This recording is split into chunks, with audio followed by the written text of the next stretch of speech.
Good morning. My name is Maurice Barratt and I've got another Monday morning meditation for you. 2nd of November, so we're nearing the end of the year. Wow. It's been almost 9 months since some Christians have had fellowship, since this pandemic of fear has trapped the whole world. It's amazing. Well, I want to talk about the precision of God.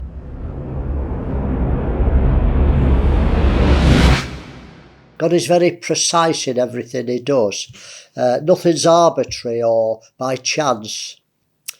Nothing's unpremeditated with God. There's a fascinating verse in Matthew chapter 10, verse 30.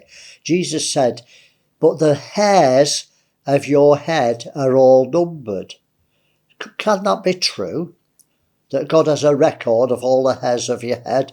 I mean, most people have more than I have, but I've still got a few thousand, I suppose. Is it possible? Or is it just an example, or that God cares? Well, I believe it's true. I take the Bible literally, unless it can't be, unless it's a vision. I believe God keeps detailed records in his books. You know, he's got billions of angels to keep records. You know, he said one time, "I'll go down and see Sodom and Gomorrah if what I've heard is true." He's the general, he's in heaven, but he's got billions of angels to report to him and keep records. Well, our DNA is a record of what we are. And when two cells come together in a woman's womb, then those two cells, that string of DNA, says, go and make this person. It's already determined what they'll be, this fantastic string of DNA. Well, David knew about that. In the Bible, the David who wrote the Psalms, the king of Israel, he didn't use the word DNA because he didn't know the technicalities and the chemistry of it. But nevertheless, listen to this, what he says. Psalm 139, verse 16. He talked about God. "Your eyes saw my substance, yet being imperfect, and in your book all my members were written." That's the string of DNA. We now know that the string of DNA is a book. It has commas, it has sentences, it has paragraphs. It's the information to make a human being or anything that's living, which in continuous were fashioned when as yet there was none of them. So God knew about David. He's saying, you knew about me. My DNA was already recorded. I believe every detail of our lives are recorded in books ready for the judgment at the great white throne. You know, that would seem silly years ago. Well, God wouldn't keep all those records. But now with computer technology, it's possible. We have computers that could keep, many parts of information on the 7 billion plus people on the planet. That's well capable now. How much God? How much more God? I mean, the computers are only based on a human brain. How much more God could have this infinite knowledge and information and record it?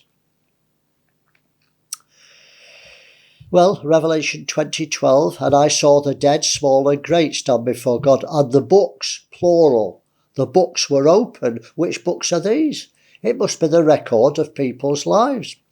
And another book was opened, which is the book of life. That's when your name's in that, you have eternal life. It's just not your damned. But if your name's not in the book, singular, of life, it's not recorded, then you're judged according to the books. And the dead were judged out of those things which were written in the books, according to their works. So I know it's in a vision of John, but it's telling us what will happen. It's not an allegory. I believe we'll all have to face God, and the books will be opened, unless your name's in the book of life. Let me give you some examples of the precision of God, how exacting he is. This is from Numbers 3, verse 12 to 48. I can't read it all, I'm just picking verses out. "But God said when he redeemed them from Egypt, I've taken the Levites from among the children of Israel, instead of all the firstborn that opens the womb among the children of Israel. because the Levites shall be mine, because all the firstborn are mine. For on the day that I smote all the firstborn in the land of Egypt, I've hallowed, separated unto me all the firstborn in Israel, both man and beast, mine they shall be. So because God killed all the firstborn of Egypt, he said, you owe me all your firstborn. We need the scales it has to exact, and you need to pay for it. And the Lord spoke to Moses in the wilderness of Sinai, saying, number the children of Levi after the house of their fathers. He said, I'll take the tribe of Levi in payment. Number them. All that were numbered of the Levites with their families from a month old and upwards, the males were 22,000. And then God said to Moses, well, number all the firstborn of the males of the children of Israel. And Moses numbered them, and it came to 22,273. So in God's mind, there's a discrepancy. 22,000 and 22,273. So there's 273 that don't make up the balance. God wasn't happy. He didn't say, well, it's in 22,000, it's only a few percent. What's that? God said, and for those that are to be redeemed of the 273 of the firstborn of the children of Israel, which are more than the Levites, you shall take 5 shekels apiece after the poll of the shekel of the sanctuary, and give the money to Aaron and his sons. So God wasn't happy. It had to be a perfect balance. The books had to be reconciled. Amazing. Israel was sent into Babylon for 70 years, but it wasn't just a figure. God has said 12 years, 50 years, 150 years. It was computed 70 years. He already prophesied in Leviticus 26, verse 32. I'll bring you unto the land, I'll bring the land unto desolation. This is if you disobey me, and your enemies which dwell therein shall be astonished at it. And I will scatter you among the heathen, and will draw you out a sword after you, and your land shall be desolate, and your cities waste. Then the land shall enjoy her Sabbaths. If you don't keep the Sabbath, I'll put you out of the land, and then the land will keep her Sabbaths, as long as it lies desolate, and you be in your enemy's land. Even then shall the land rest and enjoy her Sabbaths. As long as it lies desolate, it shall rest, because it did not rest in your Sabbath when you dwelt in it. God says, I must have my Sabbaths, and if you won't keep them, I'll put you out and the land will have rest. And then it happened much later in 2 Chronicles 36, verse 20.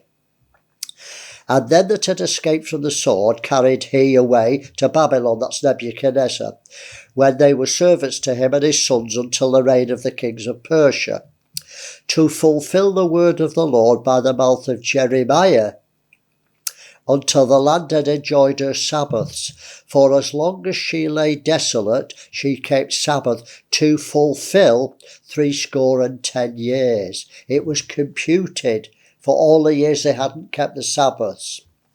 Interesting. What about Daniel's 70 weeks? I'm not going to explain that, but it's an exact time. 70 weeks, Daniel 9:24. 70 weeks are determined upon thy people and upon the holy city to finish the transgression, to make an end of sins, and to make a reconciliation for iniquity, and to bring in everlasting righteousness, and to seal up the vision and prophecy, and to anoint the most holy. Wow, what a list of things. But God had said it's 70 weeks are determined to fulfill all this. So many people through the ages have tried to work it out. It doesn't matter. They've all been wrong as far as I can see, because it's the things that prophesied haven't happened. But nevertheless, it's a fixed, determined time in God's eyes. Everything comes to pass exactly as God said it would. God said that Israel would be 400 years in Egypt. Genesis 15, 13 to 16. This was well before Moses. This was Abram that God was talking to. And God said, know of a surety that thy seed, Abram, shall be a stranger in the land that is not theirs, and shall serve them, and they shall afflict them 400 years. an exact number. They'll afflict them 400 years.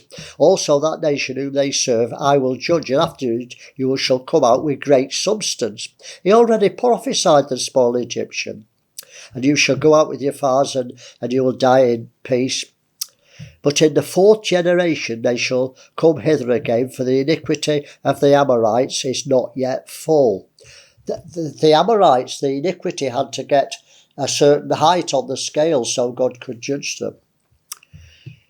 And then Exodus 12 verse 40. Now the sojourning of the children of Israel who dwelt in Egypt was 430 years. They must have been 30 years before they were made slaves. Don't forget when they went, they were blessed with Joseph. And then the king rose up who knew not Joseph, and they started to be afflicted.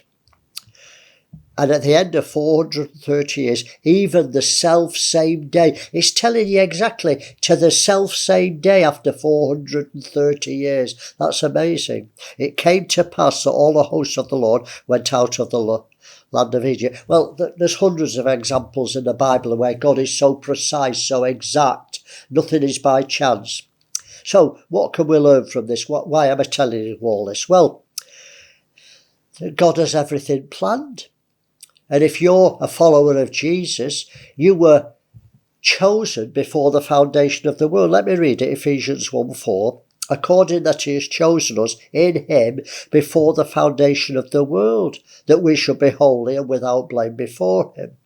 So let me leave you with this. If God is so precise and accurate, and everything he says comes to pass if we keep our side of the condition, we can trust him with our lives. That what is promised, he will fulfill. That's the message I want to leave you. Whatever God has said to you, if you will be obedient, it will happen exactly as he said. So let me leave you with this scripture, 2 Timothy 1:12. For the which cause I also suffer these things. Paul's talking to Timothy, a young minister. Nevertheless, I am not ashamed, for I know whom I have believed, and am persuaded that he is able to keep that which I've committed unto him against that day. God will bring to pass what is promised, you can be sure of that. So have a wonderful day in that knowledge and that security. And I'll see you next week for another vlog. God bless you.